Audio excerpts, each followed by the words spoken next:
ನಮಸ್ಕಾರ. ಇತ್ತೀಚಿನ ದಿನಗಳಲ್ಲಿ ದಿನಪತ್ರಿಕೆಗಳಲ್ಲಿ ಮತ್ತು ಸಾಮಾಜಿಕ ಜಾಲತಾಣಗಳಲ್ಲಿ ಹೆಚ್ಚಾಗಿ ಕಂಡು ಬರ್ತಾ ಇರೋದಂತಂದರೆ ಹಾಸನ ಮುಂತಾದ ಪ್ರದೇಶಗಳಲ್ಲಿ 20ಕ್ಕೂ ಹೆಚ್ಚು ಜನ ಹಾರ್ಟ್ ಅಟ್ಯಾಕಿನಿಂದ ಸಡನ್ ಆಗಿ ತೀರ್ಕೊಂಡಿದ್ದಾರೆ. ಇದಕ್ಕೆ ಕಾರಣಗಳು ಸುಮಾರು ಇರಬಹುದು.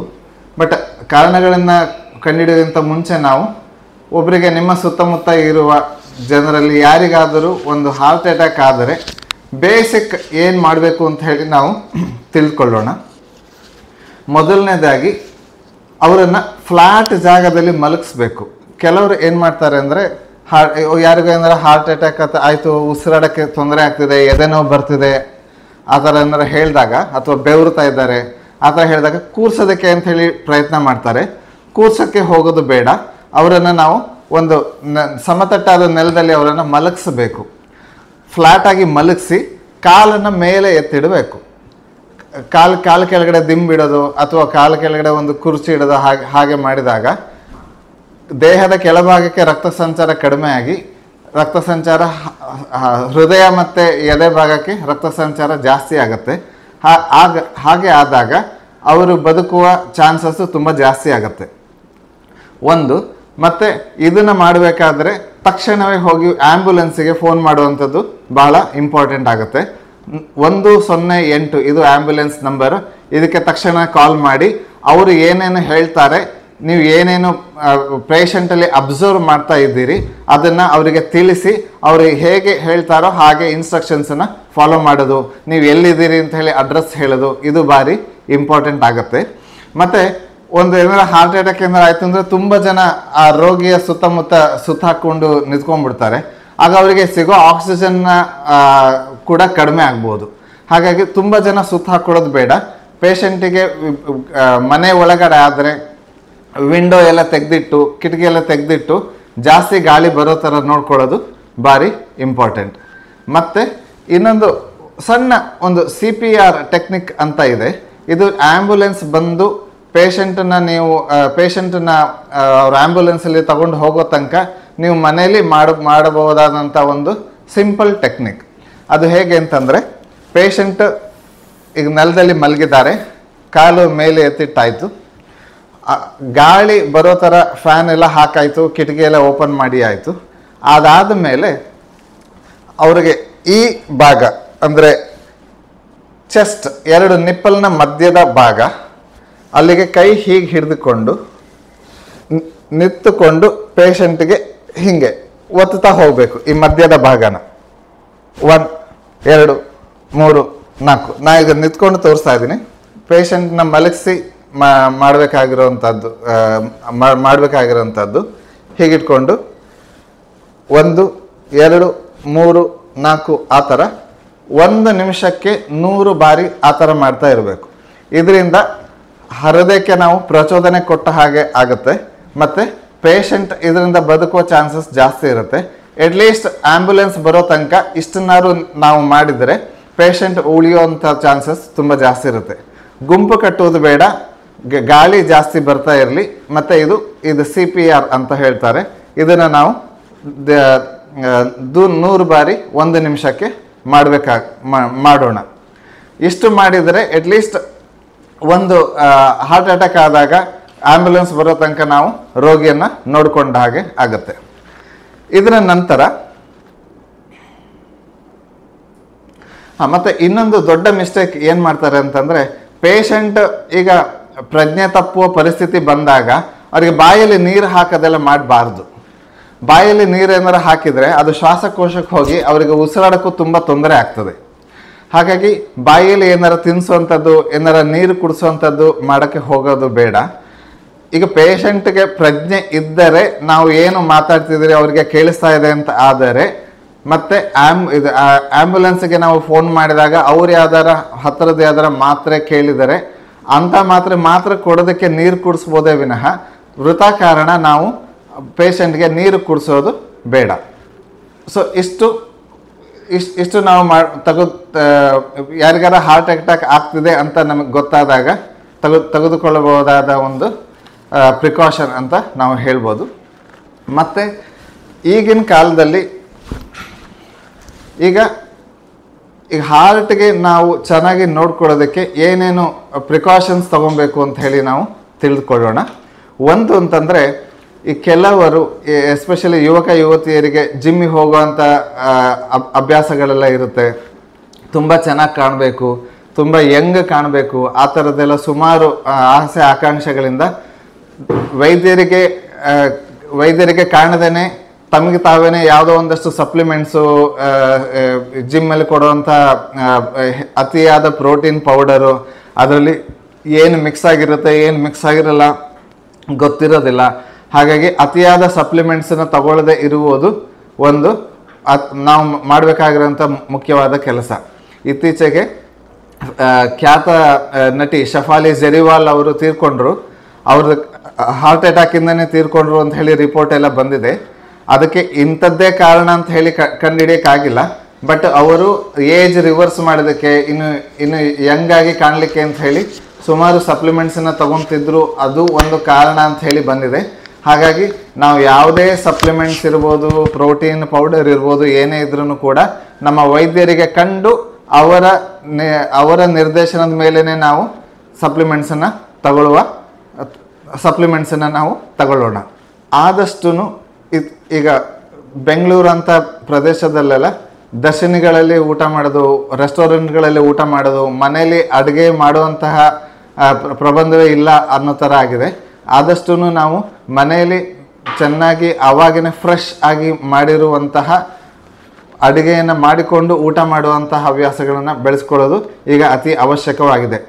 ಈಗ ಹೋಟೆಲ್ ಫುಡ್ ಅವಾಯ್ಡ್ ಮಾಡೋಕ್ಕೆ ಆಗಿಲ್ಲ ಅಂತ ಆದರೆ ಅಟ್ಲೀಸ್ಟ್ ವಾರಕ್ಕೆ 1 ಸಲ, ವಾರಕ್ಕೆ 2 ಸಲ ಮಾತ್ರ ನಾವು ಹೋಟೆಲಲ್ಲಿ ತಿನ್ನೋಣ. ಆದಷ್ಟು ಮನೆಯಲ್ಲಿ ಮಾಡಿದ ಫುಡ್ಡನ್ನು ಮಾತ್ರ ನಾವು ತೆಗೆದುಕೊಳ್ಳೋಣ. ಈ ಅತಿಯಾದ ಕರಿದ ಪದಾರ್ಥ ಮತ್ತು ತುಂಬ ನಾನ್ ವೆಜ್, ಅದು ಡೀಪ್ ಫ್ರೈಡ್ ಫುಡ್ಸು, ಪಕೋಡ ಇರ್ಬೋದು, ಪೋಡಿ ಇರ್ಬೋದು, ಅಂಥದ್ದೆಲ್ಲದನ್ನು ನಾವು ಆದಷ್ಟು ಕಡಿಮೆ ತಗೊಂಡಷ್ಟು ಒಳ್ಳೆಯದು. ಮತ್ತು ಈ ಒಮೆಗಾ 3 ಫ್ಯಾಟಿ ಆ್ಯಸಿಡ್ಸ್ ಅಂತ ಹೇಳಿ ಒಂದು ಪೋಷಕಾಂಶ ಇದೆ. ಆ ಒಮೆಗಾ 3 ಫ್ಯಾಟಿ ಆ್ಯಸಿಡ್ ಇರುವಂಥ ಫುಡ್ಡನ್ನು ನಾವು ಜಾಸ್ತಿ ತಗೊಂಡಷ್ಟು ನಮ್ಮ ಹಾರ್ಟ್ ಹೆಲ್ತ್ ತುಂಬ ಚೆನ್ನಾಗಿರುತ್ತೆ. ಈ ಒಮೆಗಾ 3 ಫ್ಯಾಟಿ ಆ್ಯಸಿಡ್ ಇದು ಫ್ಲ್ಯಾಕ್ಸ್ ಸೀಡ್, ಚಿಯಾ ಸೀಡ್ ಅಂತ ಬರ್ತದೆ, ಅದರಲ್ಲಿ ಇರುತ್ತದೆ. ಮತ್ತು ಹೆಂಪ್ ಸೀಡ್, ವಾಲ್ನಟ್ ಇವುಗಳಲ್ಲಿ ಇರುತ್ತೆ. ಇದೆಲ್ಲ ನಾವು ನಮ್ಮ ರೋಗಿಗಳಿಗೆ ಹೇಗೆ ಹೇಳ್ತೀವಿ ಅಂತಂದರೆ, 1/4 ಚಮಚ ಪಂಪ್ಕಿನ್ ಸೀಡ್, 1/4 ಚಮಚ ಫ್ಲ್ಯಾಕ್ಸ್ ಸೀಡ್, 1/4 ಚಮಚ ಸೆಸಮಿ ಸೀಡ್, 1/4 ಚಮಚ ಇವೆಲ್ಲ 1/4 ಚಮಚನ ಮಿಕ್ಸ್ ಮಾಡಿ ಅದನ್ನು ನೀರಲ್ಲಿ ನೆನೆಸಿಟ್ಟು 1-2 ಗಂಟೆಗಳ ಕಾಲ ನೆನೆಸಿಟ್ಟು ಆಮೇಲೆ ಅದನ್ನು ತಿನ್ನೋದಕ್ಕೆ ಅಂತ ನಾವು ಹೇಳ್ತೀವಿ. ಇದು ಭಾರಿ ಒಳ್ಳೆಯದು. ಮತ್ತು ವಿಧವಾದ ಡ್ರೈ ಫ್ರೂಟ್ಸ್ ಈಗ ಎಲ್ಲ ಕಡೆನೂ ಸಿಗುತ್ತೆ. ವಾಲ್ನಟ್ ಇರ್ಬೋದು, ಪಿಸ್ತಾ, ಬಾದಾಮ್, ಆಲ್ಮಂಡ್, ಖರ್ಜೂರ, ಒಣದ್ರಾಕ್ಷಿ, ಗೋಡಂಬಿ ಇವೆಲ್ಲವನ್ನೂ ಅಟ್ಲೀಸ್ಟ್ ಮಿಕ್ಸ್ ಮಾಡಿ ದಿನಕ್ಕೆ 1 ದೊಡ್ಡ ಚಮಚದಷ್ಟು ನಾವು ತಿಂತಾ ಇದ್ದರೆ ನಮಗೆ ದೇಹಕ್ಕೆ ಆ್ಯಂಟಿ ಆಕ್ಸಿಡೆಂಟ್ಸು ಸಿಗುತ್ತೆ ಮತ್ತು ಒಮೆಗಾ 3 ಫ್ಯಾಟಿ ಆ್ಯಸಿಡ್ಸ್ ಕೂಡ ಸಿಗುತ್ತೆ. ಇವೆರಡರಿಂದನೂ ಕೂಡ ನಮ್ಮ ಹೃದಯದ ಆರೋಗ್ಯ ದೃಢವಾಗಿ ಇರುತ್ತೆ. ಸೊ ನೆನ್ಪಿಟ್ಕೊಳ್ಳಿ, ದಿನಕ್ಕೆ 1 ದೊಡ್ಡ ಚಮಚ ಡ್ರೈ ಫ್ರೂಟ್ಸ್ ದಿನ ನಾವು ತಿನ್ನುವ ಅಭ್ಯಾಸವನ್ನು ಈಗಾರು ಮಾಡಿಕೊಳ್ಳೋಣ. ಮತ್ತು ಸೋಡಿಯಂ ಕಡಿಮೆ ಮಾಡಬೇಕು. ಸೋಡಿಯಂ ಅಂತಂದರೆ ಈಗ ಸಾಲ್ಟೆಡ್ ನಟ್ಸ್ ಎಲ್ಲ ಬರುತ್ತೆ, ಅದರಲ್ಲೂ ಉಪ್ಪಿನಂಶ ಇರುತ್ತೆ, ಸೋಡಿಯಂ ಅಂಶ ಇರುತ್ತೆ. ಉಪ್ಪಿನಕಾಯಲ್ಲೂ ಜಾಸ್ತಿ ಸೋಡಿಯಂ ಅಂಶ ಇರುತ್ತೆ. ಸೊ ನಾವು ಗೊತ್ತಿಲ್ಲದೆಯೋ ಮತ್ತು ಹೋಟೆಲ್ಗಳಲ್ಲೂ ಕೂಡ ರುಚಿ ಚೆನ್ನಾಗಿರಲಿ ಅಂತೇಳಿ ಜಾಸ್ತಿ ಉಪ್ಪು ಎಲ್ಲ ಹಾಕೋದು ಎಲ್ಲ ಮಾಡ್ತಾರೆ. ಅಜಿನೋಮೋಟೊ ಅದು ಇದೆಲ್ಲ ಮಿಕ್ಸ್ ಮಾಡಿ ಹಾಕ್ತಾರೆ. ಹಾಗಾಗಿ ಈ ಸೋಡಿಯಂನ ನಾವು ಕಂಟ್ರೋಲ್ ಮಾಡಬೇಕು. ಉಪ್ಪಿನಕಾಯಿನ ನಾವು ಕಡಿಮೆ ಬಳಸೋಣ. ಮತ್ತು ಎಲ್ಲರೂ ಬ್ಯುಸಿ ಆಗಿಬಿಟ್ಟಿದ್ದೇವೆ. ನಮ್ಮ ದಿನನಿತ್ಯದ ವ್ಯಾಯಾಮವನ್ನು ನಾವು ಸಂಪೂರ್ಣವಾಗಿ ಮರೆತೇ ಬಿಟ್ಟಿದ್ದೇವೆ. ದಿನಕ್ಕೆ ಎಟ್ ಲೀಸ್ಟ್ 20-30 ನಿಮಿಷ ಆದರೂ ನಾವು ಯಾವುದಾದರೂ ಒಂದಲ್ಲ ಒಂದು ವ್ಯಾಯಾಮವನ್ನು ಮಾಡಲೇಬೇಕು. ಇದು ವಾಕಿಂಗ್ ಇರ್ಬೋದು. ವಾಕಿಂಗ್ ಅಂದರೆ ನಿಧಾನವಾಗಿ ನಡೆಯೋದಲ್ಲ, ಸ್ವಲ್ಪ ಬ್ರಿಸ್ಕ್ ವಾಕಿಂಗ್ ಆ ಥರದ್ದು ಇರ್ಬೋದು. ಜಾಗಿಂಗ್ ಒಳ್ಳೆಯದು, ಸೈಕ್ಲಿಂಗ್ ಒಳ್ಳೆಯದು. ಜಿಮ್ಮಿಗೆ ಹೋದರೂ ಕೂಡ ಒಂದು ಮೈಲ್ಡ್ ವ್ಯಾಯಾಮಗಳು ಒಳ್ಳೆಯದು. ತುಂಬ ಹಾರ್ಟ್ಗೆ ಒತ್ತಡ ಬೀಳುವಂತಹ ತುಂಬ ವೆಯ್ಟ್ ಲಿಫ್ಟ್ ಮಾಡೋದು, ತುಂಬ ಫಾಸ್ಟ್ ಓಡೋದು ಆ ಥರದ್ದಲ್ಲ. ಹಾರ್ಟಿಗೆ ತಕ್ಕ ಮಟ್ಟಿಗೆ ಸಣ್ಣ ಮಟ್ಟಿಗೆ ಸ್ಟ್ರೆಸ್ ಆಗುವಂತಹ ಕೆಲವು ವ್ಯಾಯಾಮಗಳು ಒಳ್ಳೆಯದು.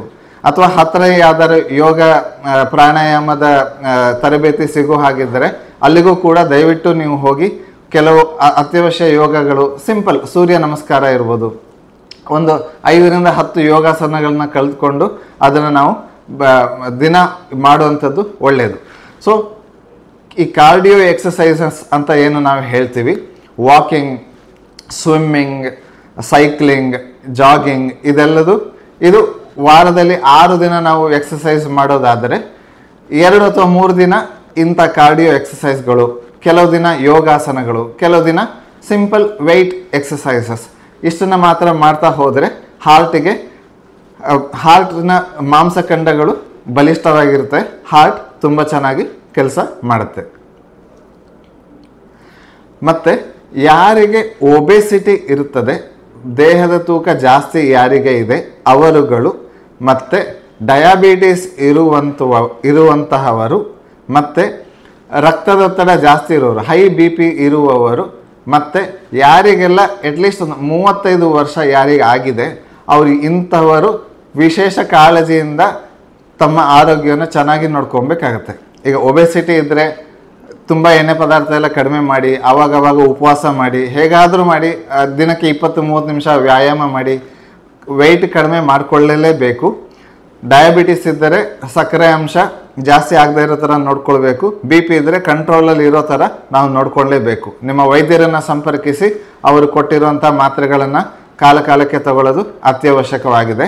ಮತ್ತು ಯಾರಿಗೆ 35 ವರ್ಷ ಆಗಿದೆ, ಇವಾಗಂತೂ ಯಾರಿಗೆ ಯಾವ ಟೈಮಲ್ಲಿ ಹಾರ್ಟ್ ಅಟ್ಯಾಕ್ ಆಗುತ್ತೆ ಅಂತ ಹೇಳೋಕ್ಕೆ ಬರಲ್ಲ ಅಂಥ ಪರಿಸ್ಥಿತಿ ಆಗಿರೋದ್ರಿಂದ ನಿಮ್ಮ ಹತ್ತಿರದ ವೈದ್ಯರ ಹತ್ರ ಹೋಗಿ ಒಂದು ಸಣ್ಣ ಹಾರ್ಟ್ ಚೆಕಪ್ ಮಾಡಿಸಿಕೊಂಡು ಬರೋದು ಅತ್ಯವಶ್ಯಕ.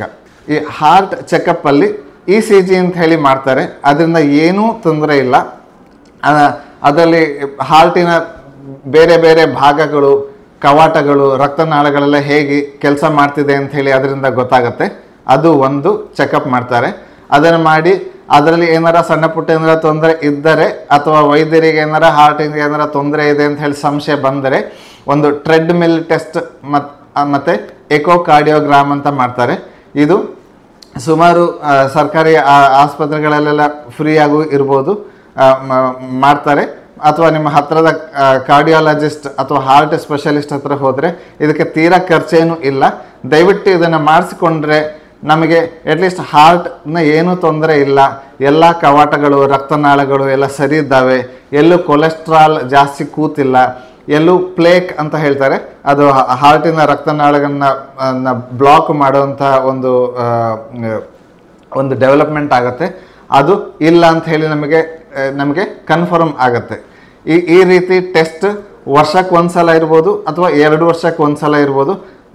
ನಾವು ಸಣ್ಣ ವಯಸ್ಸಲ್ಲೇ 30-35 ವರ್ಷ ಆಗ್ತಿದ್ದಾಗೇ ಒಂದ್ಸಲ ಈ ಥರ ಚೆಕ್ ಮಾಡಿಸ್ಕೊತಾ ಇರೋದು ನಮಗೆ ತೀರಾ ಏನಾರ ಸಣ್ಣ ಪುಟ್ಟ ಏನಾರ ಹಾರ್ಟಲ್ಲಿ ತೊಂದರೆ ಇದ್ದರೆ ಬೇಗ ಕಂಡು ಹಿಡಿದು ಅದನ್ನೇ ಸರಳ ಔಷಧಿಗಳಿಂದ ಅದನ್ನು ತಪ್ಪಿಸೋದಕ್ಕೆ ತುಂಬ ಸಹಾಯಕಾರಿ. ಮತ್ತು ಸ್ಮೋಕಿಂಗ್ ಮತ್ತು ಆಲ್ಕೋಹಾಲ್ ಇವೆರಡು ಹಾರ್ಟಿನ ಆರೋಗ್ಯಕ್ಕೆ ಬಹಳ ಹಾನಿಕರ. ಸ್ಮೋಕಿಂಗ್, ಪಾನ್ ತಿನ್ನುವಂಥದ್ದು ಅಥವಾ ಜರ್ದ ಹಾಕುವಂಥದ್ದು ಮತ್ತು ಆಲ್ಕೋಹಾಲ್ ಇದರ ಅಭ್ಯಾಸಗಳನ್ನು ನಾವು ಕಂಟ್ರೋಲ್ ಮಾಡಲೇಬೇಕು. ಸ್ಮೋಕಿಂಗ್ ಅಂತೂ ಬಿಟ್ಟೇ ಬಿಡುವುದು ಭಾರಿ ಉತ್ತಮ. ಮತ್ತು ಇತ್ತೀಚೆಗೆ ಸ್ಮಾರ್ಟ್ಫೋನಿನ ಉಪಯೋಗ ಜಾಸ್ತಿ ಆಗಿದೆ. ನಾವು ಒಂದು ಕಡೆ ಸುಮ್ಮನೆ ಕೂತು ಗಂಟಾನುಗಟ್ಟಲೆ ಸ್ಮಾರ್ಟ್ಫೋನ್ ನೋಡೋದು, ರಾತ್ರಿ ನಿದ್ದೆ ಬಿಟ್ಟು ಸ್ಮಾರ್ಟ್ಫೋನ್ ನೋಡೋದು, ಇನ್ಸ್ಟಾಗ್ರಾಮು, ಫೇಸ್ಬುಕ್ಕು, ಫ್ರೆಂಡ್ಸ್ ಏನು ಮಾಡ್ತಾರೆ, ಅದೇನು ಮಾಡ್ತಾರೆ, ಇದನ್ನು ಮಾಡ್ತಾರೆ, ಅದರಲ್ಲೇ ನಮ್ಮ ಸಮಯವನ್ನು ಹಾಳು ಮಾಡ್ತಾ ಇದ್ದೀವಿ. ಈಗ ಇತ್ತೀಚೆಗೆ ಬಂದ ಒಂದು ಸಂಶೋಧನೆ ಪ್ರಕಾರ ಯಾರು ಜಾಸ್ತಿ ಹೊತ್ತು ಕೂತ ಇರ್ತಾರೆ ಅವರಿಗೆ ಹಾರ್ಟ್ ಮೇಲೆ ತುಂಬ ಡ್ಯಾಮೇಜ್ ಆಗುತ್ತೆ. ಎಷ್ಟು ಡ್ಯಾಮೇಜ್ ಆಗುತ್ತೆ ಅಂತಂದರೆ ದಿನಕ್ಕೆ ಇಡೀ 1 ಪ್ಯಾಕ್ ಸಿಗರೇಟ್ ನೀವು ಎಷ್ಟು ಸೇರ್ತೀರೋ ಅದರಿಂದ ಎಷ್ಟು ಡ್ಯಾಮೇಜ್ ಹಾರ್ಟಿಗೆ ಆಗುತ್ತೋ ಅಷ್ಟು ಡ್ಯಾಮೇಜು ನೀವು ದಿನಕ್ಕೆ 8 ಗಂಟೆ 10 ಗಂಟೆ ಕೂತ ಇದ್ದರೆ ಆಗುತ್ತೆ ಅಂತ ಹೇಳಿ ಇತ್ತೀಚೆಗೆ ಒಂದು ಸಂಶೋಧನೆ ಬಂದಿದೆ. ಹಾಗಾಗಿ ಕೂತು ಕೆಲಸ ಮಾಡುವಂಥವ್ರು ಇದ್ದರೆ ಸಾಫ್ಟ್ವೇರ್ ವರ್ಕರ್ಸ್ ಆ ಥರ ಎಲ್ಲ ಇರಿದ್ರೆ ಅಟ್ಲೀಸ್ಟ್ ಫೋನ್ ಬಂದಾಗ ನಾವು ಫೋನ್ ತಗೊಂಡು ಅಟ್ಲೀಸ್ಟ್ ವಾಕ್ ಹಾಗಾದರೂ ವಾಕ್ ಮಾಡ್ತಾ ಮಾತಾಡೋಣ. ಹಾಗಾಗಿ ಆದರೂ ನಮಗೆ ಅಟ್ಲೀಸ್ಟ್ ಗಂಟೆಗೆ ಒಂದ್ಸಲ ಎದ್ದು ಆ ಕಡೆ ಈ ಕಡೆ ಹೋಗುವಂತಹ ಒಂದು ಚಾನ್ಸ್ ಸಿಕ್ಕ ಹಾಗಾಗುತ್ತೆ. ಸೊ ಕೂತು ದಿನ ಇಡೀ ಕೆಲಸ ಮಾಡಿದರೆ ಅಥವಾ ಕೂತು ದಿನ ಇಡೀ ವಿಡಿಯೋ ಗೇಮ್ ಆ ಥರ ಎಲ್ಲ ಆಡಿದರೆ ಹಾರ್ಟ್ಗೆ ರಕ್ತ ಸಂಚಾರಕ್ಕೆ ತೊಂದರೆ ಆಗುವಂತಹ ಚಾನ್ಸಸ್ಸು ಜಾಸ್ತಿ ಇರುತ್ತೆ. ಹಾಗಾಗಿ ಮತ್ತು ರಕ್ತನಾಳಗಳ ಡ್ಯಾಮೇಜ್ ಕೂಡ ಜಾಸ್ತಿ ಆಗುತ್ತೆ. ಹಾಗಾಗಿ ಅಟ್ಲೀಸ್ಟ್ ಗಂಟೆಗೆ ಒಂದು ಸಲ ಎದ್ದು ಒಂದು 5 ನಿಮಿಷ ಸ್ಟ್ರೆಚಿಂಗ್ ಎಕ್ಸಸೈಸ್ ಅದೆಲ್ಲ ಮಾಡಿಕೊಂಡು ಒಂದು ರೌಂಡ್ ಹೊರಗಡೆ ಹೋಗಿ ಬಂದು ಮತ್ತೆ ಕೂತು ನಮ್ಮ ಕೆಲಸ ಮಾಡೋದು ಬಹಳ ಆರೋಗ್ಯಕ್ಕೆ ಉತ್ತಮ. ಮತ್ತು ನಿದ್ದೆಯ ಸಮಯದಲ್ಲಿ ಶಿಸ್ತು ಅತ್ಯವಶ್ಯಕ. ಅಟ್ಲೀಸ್ಟ್ ಅರ್ಧ ಗಂಟೆ, ಈಗ ನಿದ್ದೆ ಬರ್ತಿದೆ ಅಂತಂದರೆ ಏನಾಗುತ್ತೆ ಅಂದರೆ ಸ್ಮಾರ್ಟ್ಫೋನ್ ನೋಡ್ತಾ ನಾವು ನಿದ್ದೆ ಮಾಡೋದು ಒಂದು ಹವ್ಯಾಸ ಆಗೋಗ್ಬಿಟ್ಟಿದೆ. ಆ ಥರ ಆದಾಗ ಏನಾಗುತ್ತೆ ಅಂದರೆ ಸ್ಮಾರ್ಟ್ಫೋನಲ್ಲಿ ಬ್ಲೂ ಲೈಟ್ ಬರ್ತಾ ಇರುತ್ತೆ, ಅದು ನಮಗೆ ಮೆಲಟೋನಿನ್ ಅನ್ನೋ ಒಂದು ಅಂಶನ ಉತ್ಪತ್ತಿ ಮಾಡೋದಕ್ಕೆ ಬಿಡೋದಿಲ್ಲ. ಮೆಲಟೋನಿನ್ ಉತ್ಪತ್ತಿ ಆದಾಗ ನಮಗೆ ನಿದ್ದೆ ಬರುವಂಥದ್ದು. ಹಾಗಾಗಿ ಅಟ್ಲೀಸ್ಟ್ ರಾತ್ರಿ ಮಲಗುವ ಮುಂಚೆ ಅರ್ಧ ಗಂಟೆ ಮುಂಚೆ ಸ್ಮಾರ್ಟ್ಫೋನ್ನ ಬಂದ್ ಮಾಡಿ ಇಟ್ಟು ಮಲಗುವ. ಮನೆಯಲ್ಲಿ ಅದಕ್ಕೆ ನೀವು ಹೇಳ್ಬೋದು ಫೋನ್ ಅಲಾರ್ಮ್ ಥರ ಯೂಸ್ ಮಾಡಬೇಕು ಅಂತ ಹೇಳಿ. ಸೊ ಫೋನ್ ಅಲಾರ್ಮ್ ಥರ ಯೂಸ್ ಮಾಡ್ದೇ ಹೊರಗಡೆಯಿಂದ ಒಂದು ಅಲಾರ್ಮ್ ಗಡಿಯಾರ ತಂದಿಟ್ಟು ರೂಮಲ್ಲಿ ಇಟ್ಕೊಳ್ಳಿ. ಫೋನನ್ನು ನೀವು ರೂಮಿಂದ ಹೊರಗಡೆ ಇಟ್ಕೊಳ್ಳೋದು ಭಾರಿ ಕ್ಷೇಮ. ಮತ್ತು ರಾತ್ರಿ ಅರ್ಧ ಗಂಟೆ ಮಲಗುವ ಮುಂಚೆ ಮತ್ತು ಬೆಳಗ್ಗೆ ಎದ್ದ ತಕ್ಷಣ ಅರ್ಧ ಗಂಟೆ ಈ ಸಮಯದಲ್ಲಿ ನಾವು ಫೋನನ್ನು ಉಪಯೋಗಿಸದೇ ಇರೋಣ. ಇದರಿಂದ ಮನಸ್ಸು ಕೂಡ ಶಾಂತವಾಗಿರುತ್ತೆ. ತುಂಬ ಇನ್ಫಾರ್ಮೇಷನ್ ಓದೋದು, ತುಂಬ ವಿಡಿಯೋಸ್ ನೋಡೋದು, ಅದರಿಂದ ಮನಸ್ಸು ಕೂಡ ಸ್ಟ್ರೆಸ್ಫುಲ್ ಆಗಿದೆ. ಆ ಸ್ಟ್ರೆಸ್ಸಿಂದನೂ ಕೂಡ ಮನಸ್ಸಿನಲ್ಲಿ ಆಗುವ ದುಗುಡ ದುಮ್ಮಾನ, ಆತಂಕ, ಸ್ಟ್ರೆಸ್, ಆಂಗ್ಸೈಟಿ, ಡಿಪ್ರೆಷನ್, ಫೋಬಿಯಾ, ತುಂಬ ಭಯ ಅನಿಸೋದು, ಇವೆಲ್ಲವೂ ಕೂಡ ನಮ್ಮ ಹೃದಯಕ್ಕೆ ನೇರವಾಗಿ ಪ್ರೆಷರ್ನ ತಂದು ಹೃದ್ರೋಗಗಳಿಗೆ ಇದು ಕಾರಣ ಆಗ್ತಿದೆ. ಹಾರ್ಟ್ ಅಟ್ಯಾಕ್ಗಳಿಗೂ ಕೂಡ ಇದು ಇಂಡೈರೆಕ್ಟ್ ಕಾರಣ ಆಗಿದೆ. ನಿದ್ದೆ ತುಂಬ ಚೆನ್ನಾಗಿರಬೇಕು. ಮತ್ತು ಸ್ಮಾರ್ಟ್ಫೋನ್ ಯೂಸ್ ರಾತ್ರಿ ಮಲಗಿದ ಮೇಲೆ ಮಾಡಬಾರದು. ಮತ್ತು ನಿದ್ದೆ ಇನ್ನೂ ಚೆನ್ನಾಗಿ ಮಾಡೋದಕ್ಕೋಸ್ಕರ ಬ್ರಾಹ್ಮಿ ತೈಲ ಅಂತ ಹೇಳಿ ಎಲ್ಲ ಆಯುರ್ವೇದಿಕ್ ಅಂಗಡಿಗಳಲ್ಲಿ ಸಿಗುತ್ತೆ.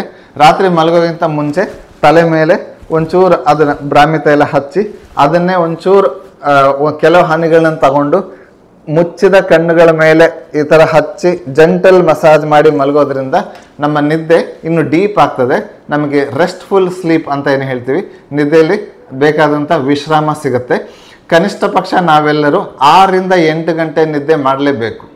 ಸೊ ಈ ನಿದ್ದೆಯ ಶಿಸ್ತು ನಮ್ಮ ಹೃದಯಕ್ಕೆ ಭಾರಿ ಲಾಭಕಾರಿ.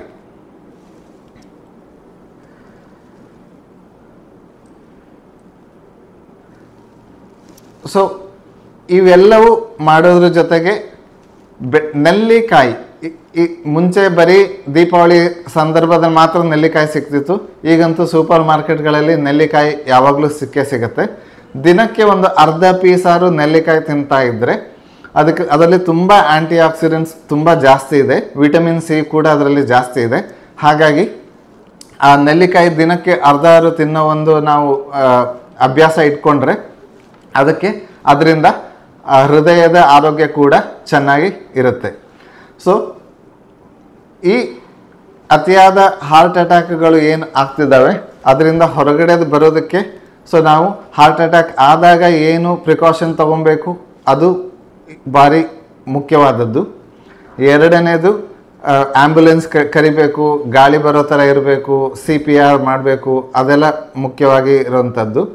ಮತ್ತು 30 ರಿಂದ 35 ವರ್ಷ ಆದವರು ಅವಾಗ ಸ್ವಲ್ಪ ಎದೆನೋವು ಬರ್ತಾ ಇದೆ, ವಿನಾಕಾರಣ ಸ್ವೆಟ್ಟಿಂಗ್ ಆಗ್ತಾ ಇದೆ, ವಿನಾಕಾರಣ ತುಂಬ ಬೆವರು ಬರ್ತಾ ಇದೆ, ಕೋಲ್ಡ್ ಸ್ವೆಟ್ಟಿಂಗ್ ಅಂತೇಳಿ. ಈಗ ಬಿಸಿಲಿಗೆ ಹೋದಾಗ ಸ್ವೆಟ್ಟಿಂಗ್ ಎಲ್ಲರಿಗೂ ಆಗ್ತದೆ, ನಾವೆಲ್ಲರೂ ಬೆವರ್ತೀವಿ. ಕೆಲವರು ಕೂತಲ್ಲೇ ಸುಮಾರು ಉಸಿರುಗಟ್ಟ ಥರ ಆಗೋದು, ಬೆವರಕ್ಕೆ ಶುರು ಆಗೋದು, ಆ ಥರ ಎಲ್ಲ ಪದೇ ಆಗ್ತಾ ಇದೆ. ಎದೆ ನೋವು, ಉಸಿರಾಡೋಕ್ಕೆ ಕಷ್ಟ ಆಗೋದು, ಎದೆ ಹಿಂಡಿದಾಗ ಆಗೋದು, ಆ ಥರ ಏನಾರ ಬರ್ತಾ ಇದೆ ಅಂತ ಆದರೆ ತಕ್ಷಣ ನಾವು ಒಂದು ವೈದ್ಯರ ಹತ್ರ ಹೋಗಿ ನಮ್ಮ ಹಾರ್ಟ್ ಚೆಕಪ್ಪನ್ನು ಮಾಡಿಸ್ಕೊಂಬರೋಂಥದ್ದು ಭಾರಿ ಇಂಪಾರ್ಟೆಂಟ್. ಮತ್ತು ಈಗ ತಿಳಿಸ್ಕೊಟ್ಟ ಹಾಗೆ ದಿನಚರಿಯಲ್ಲಿ ಜಾಸ್ತಿ ಶಿಸ್ತು, ಕೆಟ್ಟ ಚಟಗಳಿಂದ ದೂರ ಇರುವಂಥದ್ದು, ಆಹಾರಗಳಲ್ಲಿ ಕೆಲವು ಬದಲಾವಣೆಗಳು ನಾ ಹೇಳ್ದಂಗೆ ಒಮೆಗಾ 3 ಫ್ಯಾಟಿ ಆ್ಯಸಿಡ್ಸ್ ಎಲ್ಲದನ್ನು ತಗೊಳ್ಳೋವಂಥದ್ದು. ಈ ಎಲ್ಲ ರೀತಿ ಮಾಡಿದಾಗ ನಮ್ಮ ಹೃದಯವು ಚೆನ್ನಾಗಿರುತ್ತೆ, ನಮ್ಮ ಆರೋಗ್ಯನೂ ಚೆನ್ನಾಗಿರುತ್ತೆ. ಇದ್ರ ಬಗ್ಗೆ ನಾವು ಜಾಸ್ತಿ ಗಮನ ಕೊಡುವ ಸಮಯ ಈಗ ಬಂದಿದೆ.